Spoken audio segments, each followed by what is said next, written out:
Fala pessoal, tudo bem com vocês? Hoje, dia 6, quinta-feira, bora para nossa análise diária. Galera, sejam bem-vindos ao canal Filosofia Capital. Desde já, se inscrevam e deixem um like. Pessoal, hoje nós temos a nossa macro, né? Wall Street, galera, de forma geral, né, não está gostando muito das negociações ali no Estreito de Hormuz. Possivelmente nós teremos uma taxa ali entre os países, né? Tá tendo esse tipo de acordo e os nossos índices aqui, né? E até estavam meio que positivo, tá? A Europa também estava positiva, mas depois durante o pregão eles arrefeceram, tá, galera? Então, se nós formos olhar também o petróleo, ele subiu um pouco, tá, galera? Então, o petróleo agora está 3,40, né? 4% de alta. Ele estava um pouquinho, ele tá numa alta, né, galera? Mas não estava numa alta assim tão forte, tá? Começou a pegar mais tração a partir de umas 11 horas. Olha só essa subida, meio que íngreme, né? Essa subida aqui e depois tem um estouro, né? Então, reflexos dessa geopolítica, né, pessoal? Então, a gente viu aqui o ouro, prata e cobre, alguns estavam meio zerado, mas ficaram realmente negativo, né, galera? O ouro tá caindo 0,47, prata 1,70, cobre 0,70 também, né? O aço ficou flat, mas positivo, agora tá 0,23 e o minério de ferro em alta, né, de mais de 1%, tá 1,80 agora, tá, galera? Então, dado isso, né, pessoal, nós vimos que inclusive, tá, o nosso os juros, tá, abriu com a ponta compradora, né? Abriu com as pontas compradoras. Então agora, inclusive, esses DIs mais longos aqui que estão em cinza, né? E algumas pontas aqui, por exemplo, esse DI, o nosso, né? O faca 29, que seria tá 0,75, né, de alta, e os mais longos, né, o de 2030, 32, 33, né? Então 0,80, 0,90 até 1%, né? E os mais curtos, flat, mais para alta, tá, galera? Dado isso, galera, a nossa bolsa ela realmente caiu hoje, né, galera? Primeiro que nós já começamos aqui flat, então nós não conseguimos visitar a média contratual, né? Eu achei que ia ter algum tipo de trade de regressão à média, né? Porque o índice ele meio que ele caiu, tá, galera? Então ele caiu, né? E além disso, nós tivemos a baixa ali da Selic, né, que nós estamos em 14%, tá? Então o mercado, galera, abriu, né, já cortando aqui, né? Cortando o nosso ajuste, né? Cortou e não voltou mais, né, galera? Então foi um trade que quem vendeu, né, deveria ter segurado. Mas depois, pessoal, olha aqui, galera, ele tracionou essa liquidez, né, galera? Então, na primeira meia hora de mercado, tem uma liquidez aqui, né? Interessante. O qual ele volta, né, pessoal? Então, para mim, de primeira operação, tá? Foi essa volta nessa liquidez, né? Casada com o VWAP do diário aqui, que está em amarelo, né? E veio justamente para a mínima, né? Aqui já é interessante fazer parcial, tá? E ou então encerrar em 1% aqui, que nós estávamos no 176 mil, né? Ele justamente só chegou aqui, olha só. Ele só chegou aqui e depois ficou meio que lateral para queda, tá? Depois nós tivemos a abertura do mercado à vista, a abertura do mercado americano, né, galera?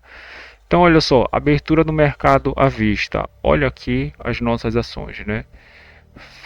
Um pouco mais flat, né? Algumas setor bancário realmente caindo, né? A Petrobras na alta, tá? E a Prio também. Algum setor bancário também. Deixa eu ver qual. Não dá para eu ver direito. É o Itaú, esse é azul aqui, né? Porque tá em azul são todos os setor financeiro, né? Bancário e financeiro, inclusive a B3 também. Tá no azul mais claro, né? A B3SA tá aqui no azul mais clarinho. E aqui nós temos os nossos índices, né? Inclusive o nosso micro S&P, né? O nosso micro S&P, olha só como ele estava flat, né? Então, galera, a gente viu aqui a abertura do mercado à vista, a abertura do mercado americano, tá, galera? Nada a se fazer ainda, né? Eu por até vislumbrado tomar um stop aqui, né, galera? Porque nós temos a maior liquidez do POC, tá aqui, tá, pessoal? Então o POC tá na abertura de mercado, tá com uns 60 mil contratos, mas tem esses aqui que eles estão com 40 mil, 45, né? Essa liquidez aqui no meio, tá? Deixa eu até estar averiguando se realmente o nosso POC ou se o Profit ele deu uma bugada, né? Eu acho que ele bugou, tá 60 mil, tá aqui. Então ainda é o POC ainda é abertura de mercado, né, galera? Então, essa movimentação aqui, né, pessoal, nas aberturas foi um pouco dúbia, tá? O trader poderia levar um stop e aqui acho muito interessante vender, mas vender aqui no ajuste. Só que os players defenderam antes, né, para justamente vir para essa liquidez aqui, né, galera? E no mais, pessoal, eu não achei, tá? Alguma entrada mais clara que isso aqui no nosso mini índice, tá? Não achei realmente, tá, pessoal? Teve até essa volta aqui, mas eu não achei, tá, pessoal? Não achei interessante, porque não tinha uma liquidez aqui relevante para estar entrando, né? A não ser aqui até valeria um scalp na modalidade, uma operação na modalidade scalp, né? Porque aqui está o POC, tá? Aqui tá a segunda maior liquidez do dia, o montante, né? Então aqui vale sim o scalp, né? Procurando uns 35 pontos, 50 pontos a 150 pontos, né, galera? O stop também curto de 80 pontos, 100 pontos, né, galera? Então, eu acho interessante, né? Acho interessante essa modalidade scalp. Até deu o retorno aqui, tocou por baixo e veio renovar a mínima, né, pessoal? Mas tinha perdido a força, tá? Então, no mais é isso para o nosso mini índice. Nós estamos caindo 1% agora, sendo que a vista está caindo 0,85, né? Então tá com uma arbitragem ok, tá de 0,15, né? Para o nosso dólar, pessoal, o nosso dólar ele realmente arrefeceu, né? As nossas outras moedas, né? As outras moedas aqui no nosso Forex, o real perante as outras moedas ganhou, tá? Ele até que ficou flat, tá? Tava um pouquinho mais flat na primeira meia hora, mas depois ele começou a ganhar, né, galera? Então eu achei interessante, né, trabalhar aqui principalmente na compra, na ponta, aliás, vendedora, né? Então a gente viu aqui que ele abriu flat também, então não é tão interessante tá setando aqui, né, algum tipo de compra ou de venda, porque ele no primeiro 2 minutos ele já conseguiu tocar o ajuste, né? Tocou o POC e tocou o preço futuro, tá, galera? Então ele fez essa movimentação, tá? É interessante e tá aqui no 50, no 150, aliás. Então é melhor deixar ele sair desse range, né? Ou ele sai daqui, toca para baixo, para cima, né? Ou ele sai e toca para baixo, que foi exatamente o que ele fez, né, galera? Então essa movimentação aqui eu achei interessante, né? No preço futuro, lembrando que o preço futuro de ontem não é tão interessante, tá? O mais interessante é o spot, é o D+1, né? Então aqui onde as instituições elas realmente levam esse preço em consideração, é o preço de referência, inclusive para o Banco Central, tá? Então ele tocou, né, por baixo, né, trouxe essa liquidez daqui de cima aqui, tá? Então ficou uma liquidez aqui, tá? Ficou uma liquidez assim, né? Ficou uma liquidez mais aqui em cima e uma liquidez mais aqui embaixo. A maior sendo que dessa primeira 1 hora fez o primeiro preço futuro, em cima da maior liquidez, então ou a gente espera a segunda Petax, né, ou não faz nada, né, galera. Só que do preço futuro ele veio aqui, a cotação realmente ela arrefeceu, né, chegou a ficar 0,5%, tá? E eu achei interessante, meio por cento de queda. E aqui nós temos o nosso índice de volatilidade, né, que ele vai fazendo o cálculo, né? E aqui a gente tem o 25, né, galera? Então, na modalidade scalp, né, se tiver algum tipo de absorção, exaustão, eu acho interessante estar especulando aqui na compra, tá? Para pegar alguns pontos, tá? No primeiro toque, tá? Depois que ele fica para cá, realmente é não fazer nada, né, galera? Porque é muito difícil, né? Nós sairmos do preço futuro e vir para o preço à vista, né? Que seria o primeiro spot do dia, tá? Então é difícil nós entrarmos nessa operação, né? A não ser que nós já tenhamos nos posicionado, né, na venda. Eu gosto mais de vir na compra aqui, porque essa aqui é a saída, né? Essa aqui é o tipo de operação que a gente chama spread bancário, né? Alguns deles chamam spread bancário, mas isso aqui é uma arbitragem interbancária, né? Que a gente vem do preço futuro para o preço à vista. Só que o câmbio ainda não tem essa força, porque se nós formos olhar a Petax aqui, o casado, que é a diferença do preço futuro, onde o câmbio trabalha, né? Onde a cotação ela fica para o preço à vista, está de 31 pontos, né? Então tá custoso ainda. É interessante uns 15 pontos, tá? Aí uns 15 pontos ele já começa a vir visitar o preço à vista, tá? Então, no estudo sugerido nós erramos inclusive 2 pontos, que é dessa Petax, né? Para essa Petax que ocorre meio-dia, né, galera? Então, pessoal, jogou primeira Petax, né, abaixo da maior liquidez. A segunda jogou abaixo da outra. Isso aqui é tendência de queda, né, galera? Só que aqui também nós temos, já tá um pouco sobrevendido, porque a amplitude média diária, né? Nós temos o D+1, que seria a Petax de ontem. Nós já temos o D0, que é a Petax de hoje, né? Ela tá aqui, tá?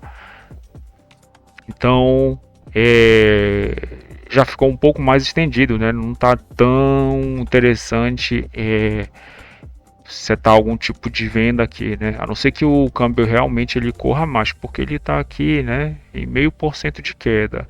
Inclusive, se nós formos olhar o desvio gaussiano, deixa eu estar mostrando aqui, né? Tá aqui, né?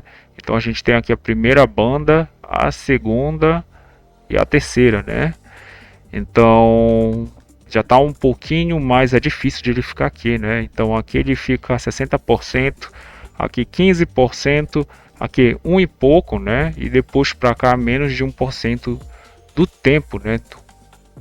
Então tem que saber dessas coisas, né? Para não entrar, não procurar estar entrando vendido, tá? Mas mal vendido, né, galera? Aqui numa possível reversão do câmbio, porque o câmbio ele é um pouco mais lateral que o nosso índice, né, galera? O câmbio é a paridade entre duas moedas, tá? Então ele cria a simetria e fecha a simetria. Às vezes não fecha, tá? Mas o câmbio ele é feito para isso, por isso que ele é flutuante, né? Então, pessoal, a gente tem esses preço futuro um mais abaixo do outro, tá? Mas ele conseguiu, né, na terceira Petax aqui, não cair mais. Trabalhou, né? Porque aqui a gente tem o primeiro preço futuro. Trabalhou abaixo do preço futuro, então possivelmente essa segunda Petax ela vai ser abaixo, né? Depois ele trabalhou um pouco mais abaixo, né? A cotação trabalhou um pouco mais abaixo do preço futuro. Isso aqui indica de novo que a próxima Petax vai ser abaixo, né? Então desse preço futuro. Depois ele trabalha mais acima, né? A cotação e aqui tende o quarto preço futuro, né, a trabalhar acima, né? Então a gente tem que entender esse tipo de situação aqui no câmbio, tá? Referente à taxa. Então temos a média contratual e o preço futuro. Elas estão meio deitadas, né? E aqui tem uma diferença de mais ou menos menos de 4 pontos, né, galera? Olha só. tá menos de 2 pontos, né? 1,5 ponto. Ele fechou a simetria, né, galera? Chegou aqui, fechou a simetria da manhã. Agora o câmbio, ele, caso ele pode ter uma reversão, sim, né?